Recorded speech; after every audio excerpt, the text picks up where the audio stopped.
राजस्थान में आप लोगों ने बहुत अच्छा प्रयास करा, आप खुद मॉनिटर कर रहे थे रीट की परीक्षा को लेकर, लेकिन इसको लेकर विपक्ष से भी कई सवाल खड़े कर दिए। क्या कुछ कहेंगे रीट के एग्जाम को लेकर? देखिए, रीट की परीक्षा में जो कुछ माहौल बना राजस्थान के अंदर और राजस्थान वासियों ने, प्रदेशवासियों ने जिस तरीके से आगे बढ़कर के इतिहास बनाया कि जो हमारे नौजवान साथी हैं कोरोना की मार झेल चुके हैं, पूरा प्रदेशवासी झेल चुके हैं। कोरोना के वक्त में भी आप देखा होगा कोई भूखा नहीं सोए, हमने कहा था, तो लोगों ने, एनजीओ ने, एक्टिविस्ट ने, धर्मगुरुओं ने, सभी पार्टियों लोगों ने मिलकर कोई कमी नहीं की सेवा करने के लिए। हमने अप्रिशिएट किया सबको। अभी भी हमने आह्वान किया कि बार बार बीजेपी का राज हो चाहे कांग्रेस राज हो, पेपर आउट होने की खबरें आती रहती है। हमने इस बार कड़ाई बरती, ज्यादा ही हम बर्खास्त कर देंगे नौकरी से, स्कूलों की मान्यता समाप्त कर देंगे, कार्रवाई करेंगे। और साथ में क्योंकि करीब 15, 16, 17 लाख छात्र और नौजवान बेरोजगार थे, उनके लिए आह्वान किया कि कहाँ तो रुकेंगे, एक दिन पहले जाना पड़ता है, कहाँ रुकेंगे, कहाँ खाना खाएंगे। आह्वान करने मात्र से पब्लिक ने, एनजीओ ने, एक्टिविस्ट ने, जनप्रतिनिधियों ने पलक पावड़े बिछा दिए उनके लिए, चाहे वो यूपी के आए हों, चाहे मध्य प्रदेश का आए हों, चाहे और किसी राज्य के लोग आए हों। और जिस प्रकार से उनके खाने पीने की व्यवस्था करी, राम रसोड़े खोल दिए खिलाने के लिए, उनको गर्म भोजन पैकेट बना दिए उनके लिए। ऐसा मैं समझता हूँ कभी आज तक कभी नहीं हुआ राजस्थान में और देश में, कहीं नहीं हुआ। हेलो बच्चों, अगर आपको इंग्लिश बोलने में हिचकिचाहट होती है, अपने अंग्रेजी इंटरव्यू की तैयारी करनी है और फराटेदार अंग्रेजी बोलना चाहते हो, तो आप सबके लिए गुड न्यूज, डाउनलोड ऐप लाया है आप सबके लिए इंग्लिश स्पीकिंग कोर्स, जहां अंग्रेजी के टॉप टीचर्स एकदम बेसिक से अंग्रेजी बोलना सिखाएंगे, वो भी हिंदी भाषा में। यानी अब आप में से हर बच्चा अंग्रेजी बोल सकता है और साथ ही इस कोर्स के अंत में आप सबको सर्टिफिकेट दिया जाएगा।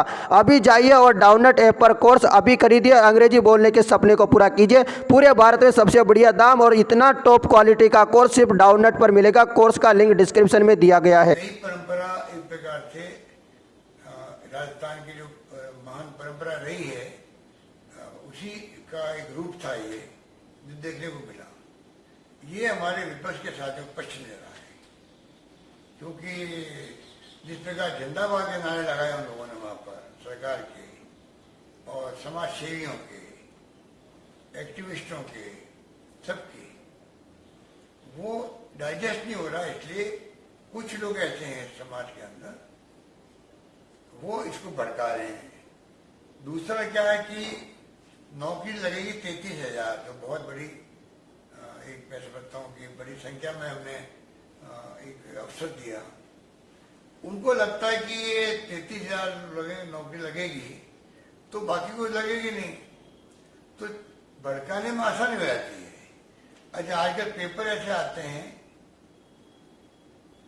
वो हमारी सीट से, उसी वक्त बच्चे को मालूम पड़ जाता है, बेरोजगार को, कि भाई मैं पास होऊंगा या फेल होऊंगा।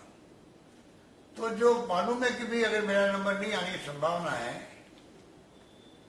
और ऐसी स्थिति बन गई मैं पास नहीं हो पाऊंगा, ऐसे लोगों को भड़का होगा, पेपर तो आउट हो गए थे, तो आप कितनी भी इकट्ठी कर लो, उनको भड़काने का काम कर लो, ये अच्छी परंपरा नहीं है। इससे तो अगर भर्ती रुक गई साल भर, 2 साल, फिर कोई कोर्ट में चला गया, फिर हाई कोर्ट से सुप्रीम कोर्ट तक जाओ, पहले भी गए, हमें तो कई सुप्रीम कोर्ट से केस विड्रॉ करना पड़ा है।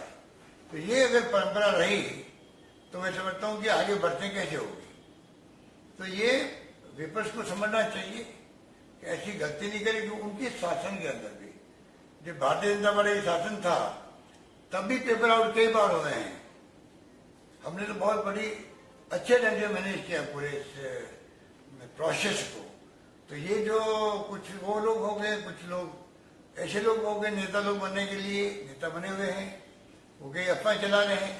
सच्चाई लाओ सामने, हमारे सामने लाओ, सच्चाई एसओजी को दो। हम वादा करते हैं कि किसी को नहीं बख्शा जाएगा, किसी को नहीं बख्शा जाएगा, और बख्शना चाहिए भी नहीं, क्योंकि आप लाखों नौजवानों के भविष्य के साथ खिलवाड़ कर रहे हो। सरकार किसी कीमत पर नहीं बख्शेगी उनको, ये मान के चलो। भड़काने वाला काम छोड़ो आप लोग। भड़काने वाला काम किया। अगर सच्चाई है, मालूम है एक सेंटर में 2 सेंटर में मान लो पेपर आउट हो गया, तो आपको अधिकार है बताने का। हम पता कर रहे हैं कि भाई इससे एक सेंटर में 2 सेंटर पे बात पहुंच गई है, पेपर आउट हो गया है, हम वहां पर एग्जाम करवा देंगे। पर उसकी आड़ के अंदर आप चाहो कि पूरे लाखों लोग वहां पर उनको बुलाओ, परीक्षा दिलवाओ, ये कहाँ की समझदारी है, ये समझ के परे है। इसलिए अगर कोई शिकायत मिलेगी, सच्चाई होगी, तो हम वहां पर पेपर करवा देंगे उन सेंटर पे जहां पर ये शिकायत हुई है। उसकी आड़ में आप लाखों लोगों को कैसे आप वहां पे ये उम्मीद कर सकते हो कि सरकार उसके लिए वापस एग्जाम करवाएगी। तो ये तमाम जो हरकतें चल रही अच्छी नहीं है और सरकार बर्दाश्त भी नहीं करेगी। सर, उत्तर प्रदेश के अंदर जिस तरीके की घटना घटी है उसके बाद पूरे विपक्ष एकजुट हो गया, लेकिन वहां अंदर जाने नहीं दिया जा रहा है। चाहे प्रियंका जी हो, चाहे छत्तीसगढ़ के सीएम हो, चाहे पंजाब, किसी को भी नहीं। वहां एक तरीके का ये तानाशाह रवैया क्यों? ये नई बात नहीं है यूपी के लिए। पिछले 7 साल जब से एनडीए गवर्नमेंट बनी है, तब से मैं देख रहा हूँ कि पूरे देश के अंदर भी ज्यादा सरकार बीजेपी की है, वहां पे भी, और विशेष रूप से यूपी के अंदर तानाशाही प्रवृत्ति से ही सारे फैसले हो रहे हैं और व्यवहार हो रहा है। क्योंकि घटना होना एक बात है, घटना की जिस पर जांच हो, अपराधियों को सजा मिले, ये विश्वास सरकार को दिलाना पड़ता है। परंतु कोई घटना दुर्घटना हो तो मैंने कभी देखा नहीं कि आप विपक्ष को रोक रहे हो।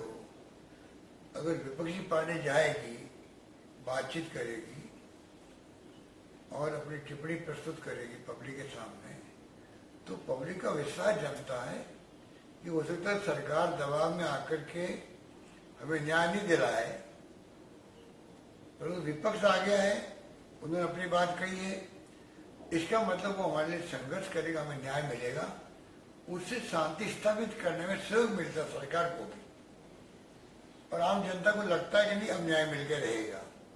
ये मेरी समझ के परे हैं कि किस प्रकार यूपी की पुलिस और यूपी का प्रशासन, यूपी की सरकार ये बार बार क्यों रोकती है। कभी नोएडा में रोकती है, कभी लखीमपुर खीरी जाने रोकती है। तो मैं लगातार देख रहा हूँ कि ये डिटेन कर लेते हैं, अरेस्ट करने की बात करते हैं। इसी जरूरत नहीं होनी चाहिए। राजस्थान में जब कभी कोई घटना हुई है, हमने कभी किसी को नहीं रोका, जाओ अपनी बात कहो, और उसकी भावना जब आएगी, और हो सकता है कि विपक्ष के जाने से लोग बयान देने के लिए आगे आए, अपनी बात करने के लिए आगे आए, उससे हो सकता है और सच्चाई का सामना हो।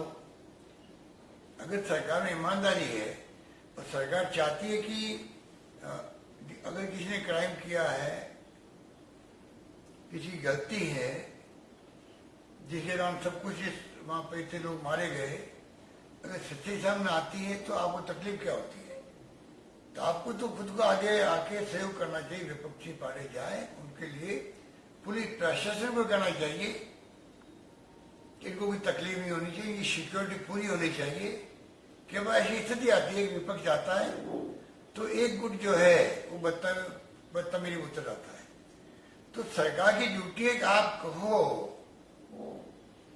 पुलिस प्रशासन को, जो विपक्षी पार्टियां आ रही है, उनके नेता आ रहे हैं, पूरा उनको प्रोटेक्शन होना चाहिए। वो जाए और जो पीड़ित परिवार है उनसे मिले, गांव वालों से मिले। ये अप्रोच मैं समझता हूँ कि लोकतंत्र में वाजिब अप्रोच है। सर और मैं जो कंडेम करता हूँ इस प्रकार से जो रोका गया प्रियंका जी को, और मिस्टर बघेल साहब जो हमारे मुख्यमंत्री हैं, इंचार्ज यूपी का भी, उनको भी, अन्य नेताओं को भी, मैं ये अच्छी परंपरा नहीं है और इसका जवाब जनता देगी समय आने पर।